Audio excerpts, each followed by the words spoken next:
Shalom. Shalom from Israel. Today I'd like to talk to you about the weekly portion called NIZAWIM from the fifth book of the Torah, Deuteronomy, Devarim. Please, if you may, open the book of Deuteronomy in chapter 29, and please be aware of the fact that I ask you in the English versions to look at verse 10, even though in Hebrew we start the weekly portion with the same sentence, but it is verse 9 in the Hebrew original. Today I would like to read to you briefly the Hebrew text, so you know the original, then read to you from the King James Version a few sentences from the English text, and actually we'd like to talk to you today one time about one word that is written here, and then to illustrate how much we can learn from a word that is missing in the text. In other words, the purpose of this meeting today is not only to discuss the weekly portion, which is very important in itself, but also to provide you with a very helpful tool how to read the Bible the way the sages of Israel did it. And one of the important methods includes not only analyzing carefully what is written in the text, which is extremely important, but also to think whether maybe a word or an idiom is missing, and if it is obvious that it is missing, why is it so? And what do we learn from it? So let's start. I start in Hebrew. We are in Devarim, Deuteronomy chapter 21, Kaftet. And in Hebrew, I read first the sentences 9 and 10 in Hebrew, and then we'll take the two sentences in English. They are 10 and 11. Okay. אתם ניצבים היום כולכם לפני השם אלוהיכם, ראשיכם, שבטיכם, זקניכם ושוטריכם, כל איש ישראל, טפכם, נשיכם, וגרך אשר בקרב מחניך, מחוטב עציך עד שואב מימיך.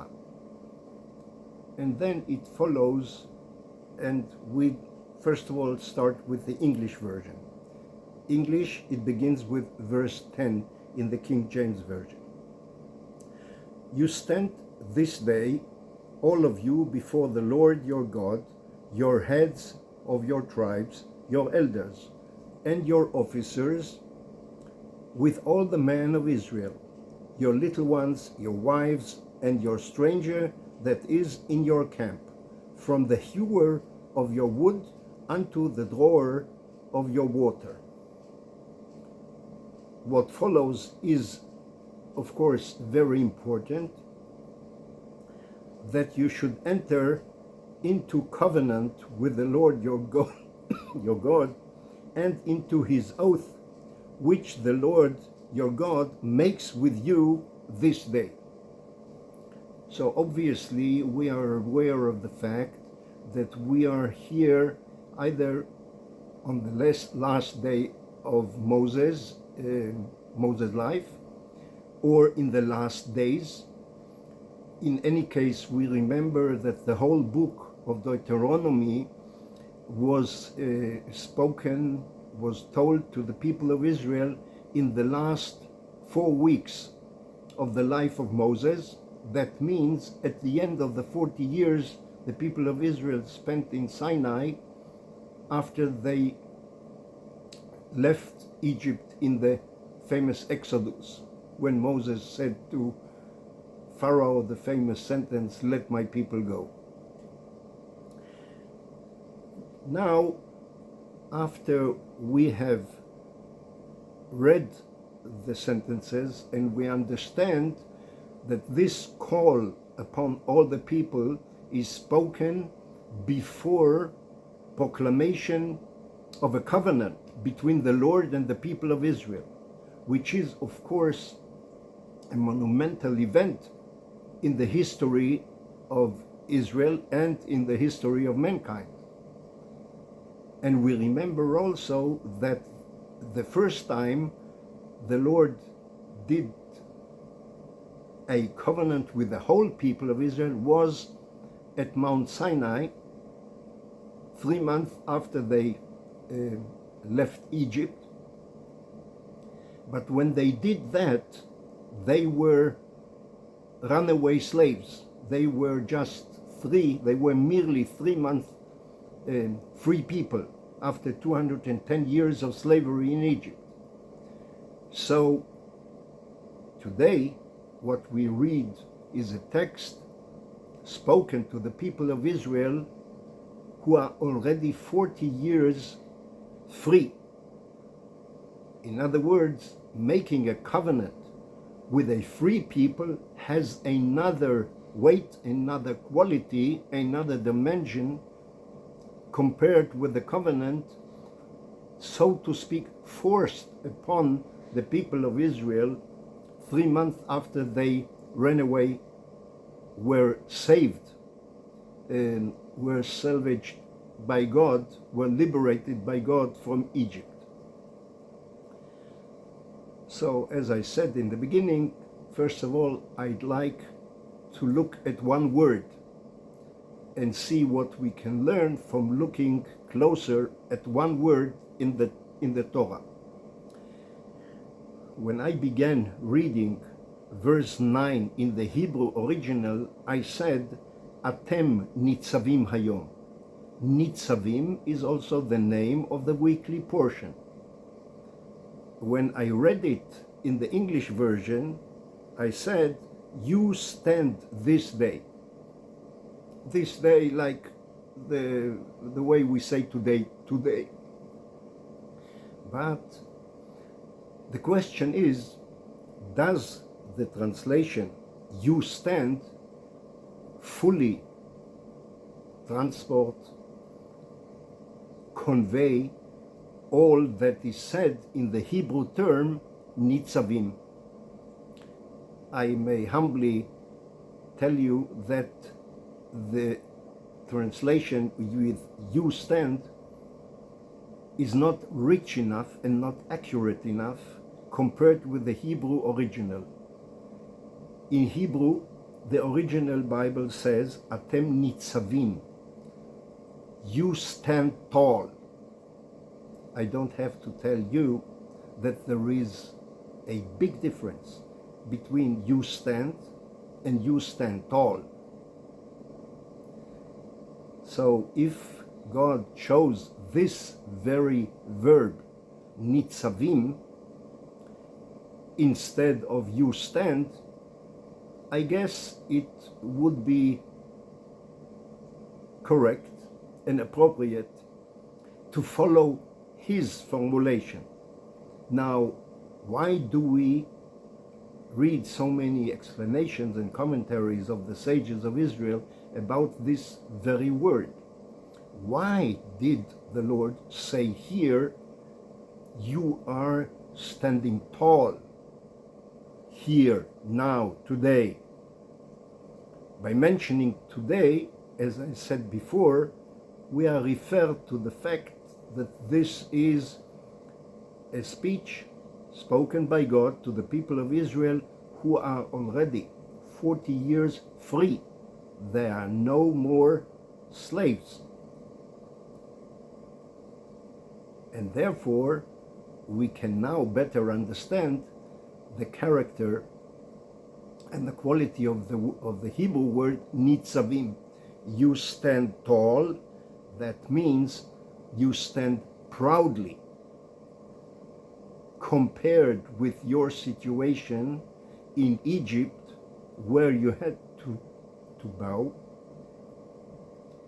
you were subjugated, you were enslaved, dehumanized.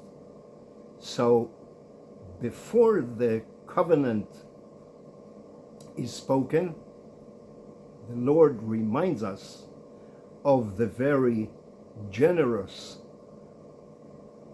deliberation of the people of Israel from Egypt, that God took us out, liberated us from Egypt.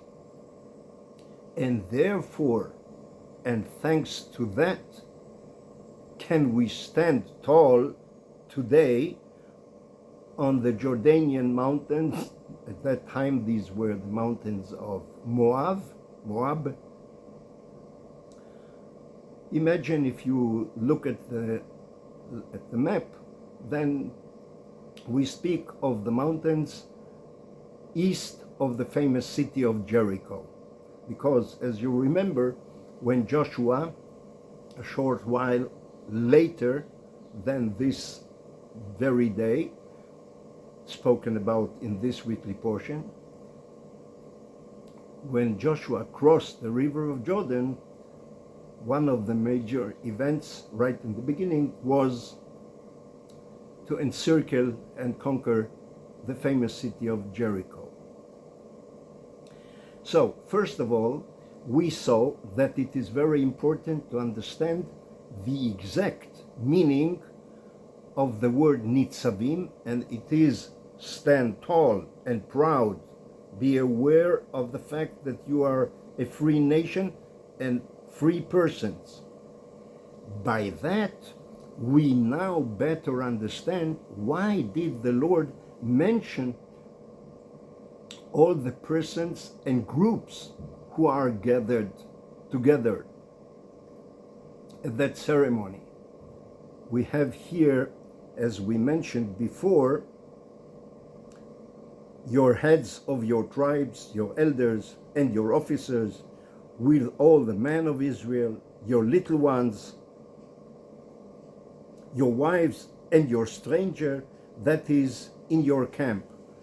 With the word stranger in your camp, in Hebrew, the word ger is a word that is that has a double meaning. Ger is a stranger, a foreigner who is in your camp, but ger is also the Hebrew term for a converted, a person who came into believing in God, in the God of Israel, and joined the people of Israel. You remember the famous story of Ruth, the book of Ruth. So, why does the Lord mention all these groups of the people of Israel, that all of them stand today here in front of him when he speaks the covenant? Everyone should be present. Everyone should be proud that he was present. He stood tall at that monumental event, but also as a precautionary measure, so that everyone who will later remember this will not be able to say, well, I do skip a few of the commandments of God because, you know, I was not present when the covenant was signed and I was very busy, so actually it does not bind me. I don't have to keep all of the commandments. So by having all the people there, mentioned group by group, never mind the sex, never mind the age, never mind the origin, all of them are present at the same time when the Lord proclaims for the second time this national covenant, the covenant between the Lord and the people of Israel. It has, of course, a very social implication. It shows that the people of Israel, already 300 years ago paid attention due to the words of the Lord that all men are equal before the Lord. Some people think that this idea that all people are born equal before the Lord, some people think that this is a new modern idea. With all due respect, this idea was proclaimed by the Lord already 3,300 years ago to the people of Israel, with a purpose that we convey it to all nations, to all humanity. After we have described this, allow me to skip a few sentences concerning the content of the covenant. I'd like to show you, by reading another verse, how important it is in the study of the Bible not only to read what we read, but also to think about the text, whether something is obviously missing. Let us read now in the same chapter 21 in Deuteronomy. Please let us open the verses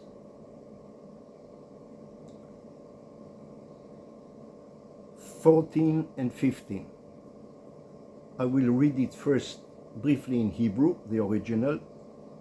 ולא איתכם לבדכם אנוכי כורת את הברית הזאת ואת העלה הזאת, כי את אשר ישנו פה עמנו עומד היום לפני השם אלוהינו, ואת אשר איננו פה עמנו היום. In English,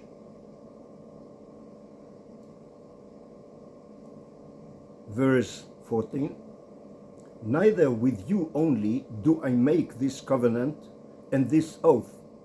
15, but with him that stands here with us this day before the Lord our God, and also with him that is not here with us this day.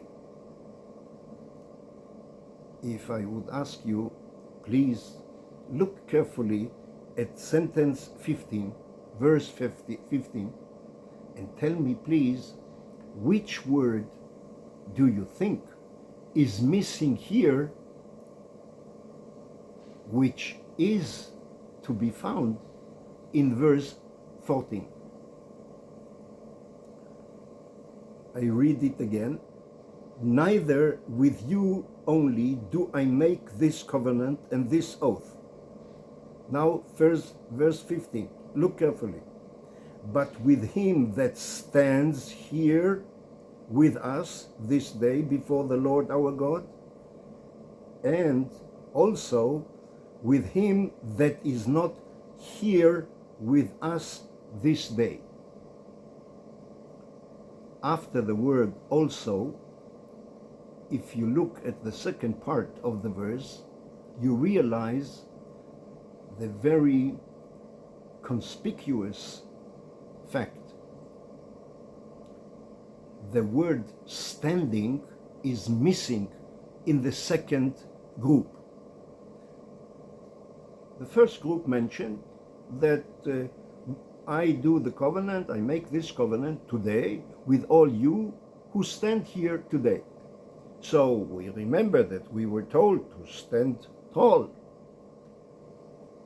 And we did.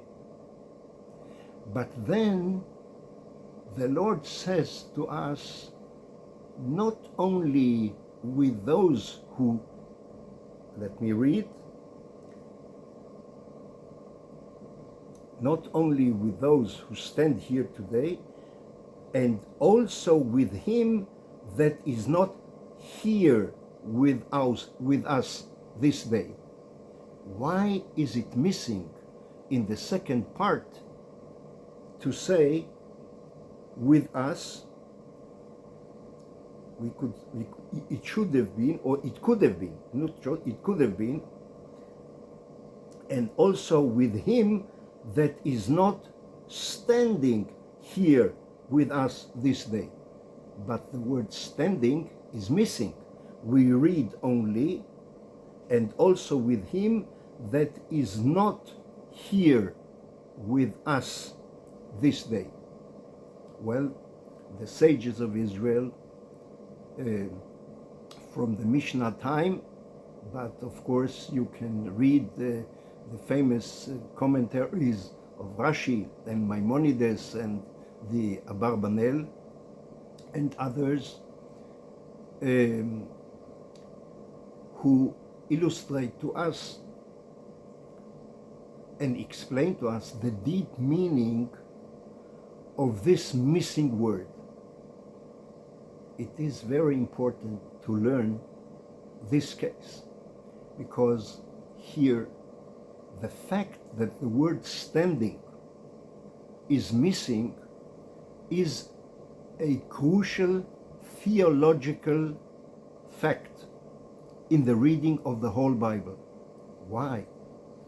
Because by formulating this way, God says to us that he did make the covenant both with the people standing at that time, at that point of time, at that location in the mountains of Moab, facing the land of Israel from the eastern side of the Jordan River. And that point of time was 3,250 years ago, after the 40 years in the desert. So, what did the sages of Israel learn from the missing word? Since the covenant is made not only with those who were standing there, but it says that the others who are not standing there are there. And we have the explanation that this refers to the souls of all future generations of the people of Israel.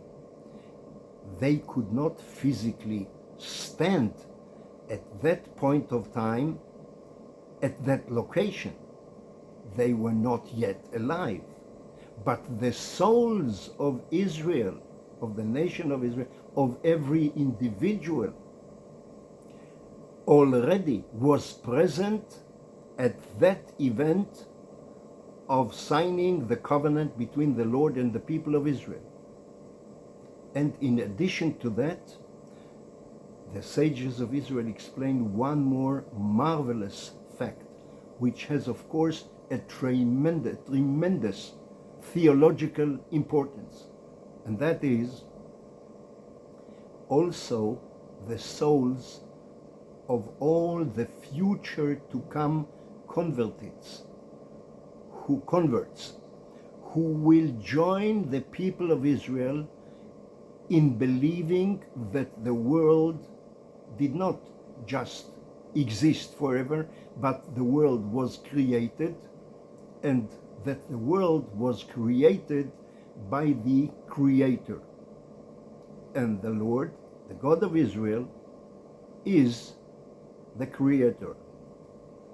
So, from the missing word standing in the second half of that verse, the verse number 15 in the King James translation of chapter 21 in Deuteronomy, the rabbis and scholars and those who studied the Torah tell us the missing word standing is the clear indication that all souls of the people to come in future generations were also, the souls were also present at the signing of that covenant.